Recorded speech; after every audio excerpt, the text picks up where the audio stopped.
Morning everybody, welcome to back online class. I am going to teach you computer science class 7 students.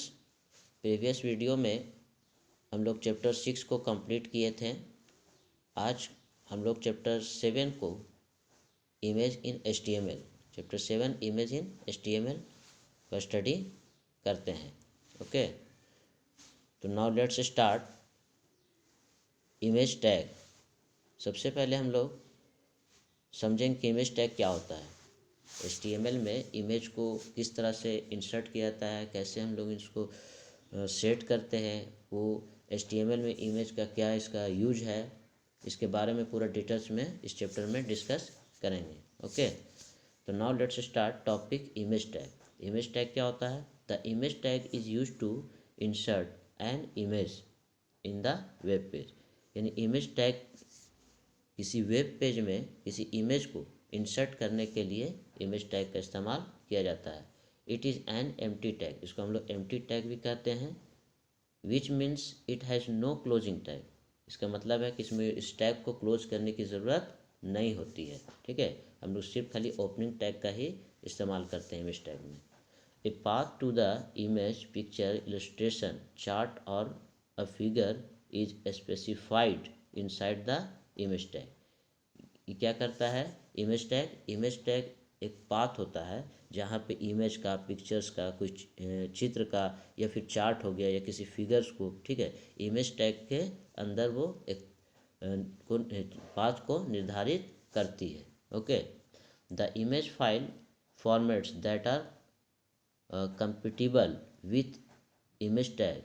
Okay, the image tag एक file format होता है जिसको हम लोग image tag के साथ से इसको हम लोग कंपेटिबल कर सकते हैं। कंपेटिबल होता है जैसे JPG डॉट, इमेज टैग में क्या क्या आता है, जैसे JPG डॉट PMP या फिर GIF एंड PNG, ये सब जो है इमेज का ये एड्रेस है। ओके, लोकेशन है कि किस किस तरह का आपका इमेज को इंसर्ट करना है। JPG फॉर्म में भी होता है, BMP फॉर्म में भी होता है, GIF फॉर्म में होता है, PNG फॉर्म में भी होता है। ठीक है, तो डिफरेंट टाइप्स का इमेजेस जिसको हम लोग रिप्रेजेंट कर सकते हैं HTML में। ओके, तो नेक्स्ट टॉपिक है ऐडिंग इमेज। अब हम लोग इमेज को कैसे ऐड करेंगे इसके बारे में समझेंगे।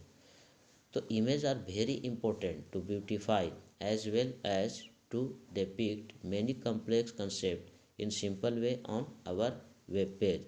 इमेज जो होता है एक इसकी सुंदरता को बढ़ाने के लिए तो ये बहुत ही महत्वपूर्ण होता है। जैसे साथ ही साथ अनेक जटिल अवधारणाओं को अपने वेब पेज पर सरल रूप में, ठीक है, इसको डिपिक्ट भी करना ज़रूरी होता है, यानी इसको चित्रित करना भी बहुत ही महत्वपूर्ण होता है अपने वेब पेजेस पर। Okay, we can insert any image in our web page by using. हम लोग वेब पेजेस के इमेज टैग के इस्तेमाल से अपने वेब पेज पर कोई भी इमेज को इंसर्ट कर सकते हैं। The code is as follows. इसका कोड को फॉलो करना पड़ता है। ठीक है, नाउ जब हम लोग इमेज को इंसर्ट कर लेते हैं तो उसके बाद क्या करते हैं, now save the notepad file. अब हम लोग नोटपैड फाइल को सेव करेंगे, यानी जो हमारा इमेज इंसर्ट होगा वो तो हम लोग नोटपैड में ही इमेज को इंसर्ट कर सकते हैं। ओके, तो अब उसके बाद हम लोग नोटपैड को सेव करेंगे। The output will be display as given below. जैसे हम लोग सेव करते हैं फिर उसके बाद वेब ब्राउज़र में इसको रन कराएंगे। जब वेब ब्राउज़र में इसको रन कराते हैं तो ये जो है आपका वेब ब्राउज़र में जो पिक्चर बिलो दिया हुआ है नीचे, इस तरह से ये डिस्प्ले हो जाएगा। देखिए ये आपका पिक्चर है, ये आपका वेब ब्राउज़र में ये डिस्प्ले हो रहा है। ओके, और इसको कहाँ लिया गया था? इस पे लिया गया था, ये नोटपैड है, ठीक है, जिसको हम लोग टेक्स्ट एडिटर कहते हैं। इसी पे इसका एड्रेस को इंसर्ट किया गया और इसको सेव करने के बाद फिर हम लोग वेब ब्राउज़र में इसको डिस्प्ले कराएं तो इस तरह से आपका पेज को डिस्प्ले करेगा।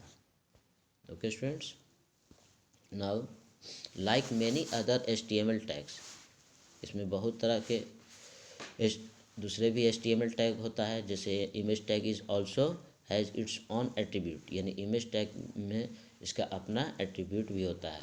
We will discuss them one by one, यानी हम लोग इस पर अब इसको एक एक करके एट्रीब्यूट पर डिस्कस करेंगे। Okay, attribute of image tag, image tag का एट्रीब्यूट्स क्या क्या होता है इसके बारे में डिस्कस करते हैं। सबसे पहला एट्रीब्यूट है SRC। ठीक है, SRC का मतलब होता है सोर्स, इमेज का source. This attribute is use to specify the path and name of the image file. यह एट्रीब्यूट किस लिए इस्तेमाल किया जाता है? इस एट्रीब्यूट को किसी पाथ को पहचान करने के लिए या फिर इमेज के फाइल के नेम को पहचान करने के लिए इस्तेमाल किया जाता है। इसका सिंटेक्स है angle bracket IMG SRC is equal to D image D colon oblique image फिर oblique logo dot JPG inverted comma. तो ये क्या है? ये एक इमेज का एक लोकेशन है, यानी एड्रेस। देखिए ये जो है यहाँ से जो यहाँ तक ये जो दिया गया है, ये इमेज का ये आपका लोकेशन यानी एड्रेस है इमेज का। ये आपका D लोकेशन में है और ये इसका ये क्या एड्रेस है। फाइल का हर फोल्डर का एक अपना एड्रेस होता है। जो फोल्डर हम लोग जब क्रिएट करते हैं तो उसका अपना एक नेम देते हैं। तो ये फोल्डर का नेम है इमेज, यानी इमेज एक फोल्डर है, उसका ये नेम दिया हुआ है। ठीक है, तो इसी सिंटेक्स में हम लोग इसका इमेज के एड्रेस को, इमेज का फोल्डर के नेम को हम लोग इनपुट करते हैं। ओके, नाउ नेक्स्ट है अलाइनिंग। अलाइनिंग क्या होता है? तो this attribute is use to set the position of an image in the web page, यानी यह इस एट्रीब्यूट का इस्तेमाल हम लोग किसी इमेज के पोजीशन को सेट करने के लिए करते हैं, जिसमें वेब पेज में जो हम लोग इंसर्ट करते हैं इमेज को, उसका अलाइनमेंट किस तरह का होना चाहिए, यानी पोजीशन कहाँ होना चाहिए। इमेज मेरा लेफ्ट में आना चाहिए या फिर राइट में लाना चाहते हैं, टॉप में लाना चाहते हैं या बॉटम में, जिस पोजीशन में वेब पेजेस में डिस्प्ले करना है तो उसके लिए हम लोग अलाइनमेंट को सेट करना पड़ता है। The following alignment option are available. ठीक है, यानी अलाइनमेंट का फॉलोइंग ऑप्शंस होता है, जैसे left, right, top, middle and bottom. ये सारा अलाइनमेंट का नेम है। ओके, अपने चॉइस के अकॉर्डिंग हम लोग किसी भी अलाइनमेंट में इमेज को सेट कर सकते हैं। नाउ नेक्स्ट है अल्ट। अल्ट क्या होता है? तो this attribute specify the alternate text. यह इस एट्रीब्यूट जो है अल्टरनेट टेक्स्ट को स्पेसिफाई करने के लिए किया जाता है, विच विल बी डिस्प्ले। कब? जब ये डिस्प्ले हो जाएगा। If the specified image is unavailable due to some reasons और until the image is uploaded on the web page.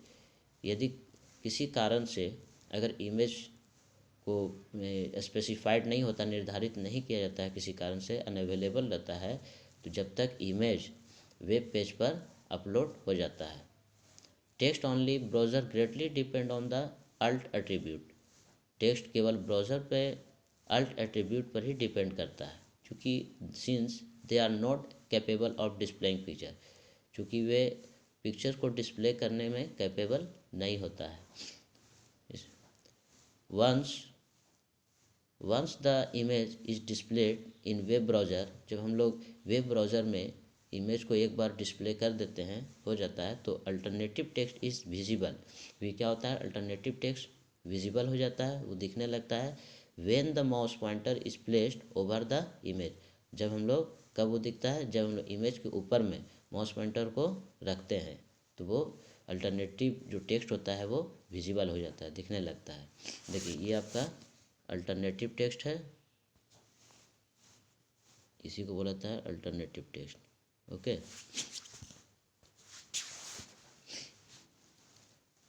Height and with. Height and with क्या होता है? यानी इमेज को हम लोग हाइट विथ को भी घटा बढ़ा सकते हैं। तो height and with attribute define the height and width of an image, यानी हाइट एंड विथ एट्रीब्यूट जो है वो किसी इमेज के हाइट और विथ को, यानी उसकी ऊंचाई और इसकी चौड़ाई, लंबाई को डिफाइन करता है, हाइट एंड विथ।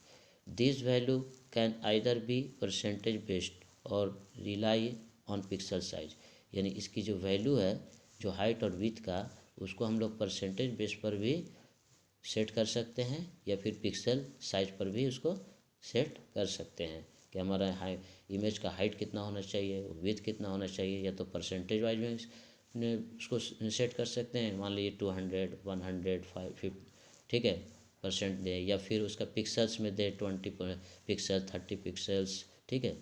तो अपने चॉइस के अकॉर्डिंग हम लोग हाइट विड्थ को उसका पिक्सल्स और परसेंटेज के बेस्ड पे हम लोग उसको रिप्रेजेंट कर सकते हैं। तो ओके स्टूडेंट्स, तो ये था हमारा आज का टॉपिक, जो आज यहीं पे एंड करते हैं। नेक्स्ट टॉपिक हम लोग नेक्स्ट ऑनलाइन क्लास में डिस्कस करेंगे। Thanking you, have a nice day.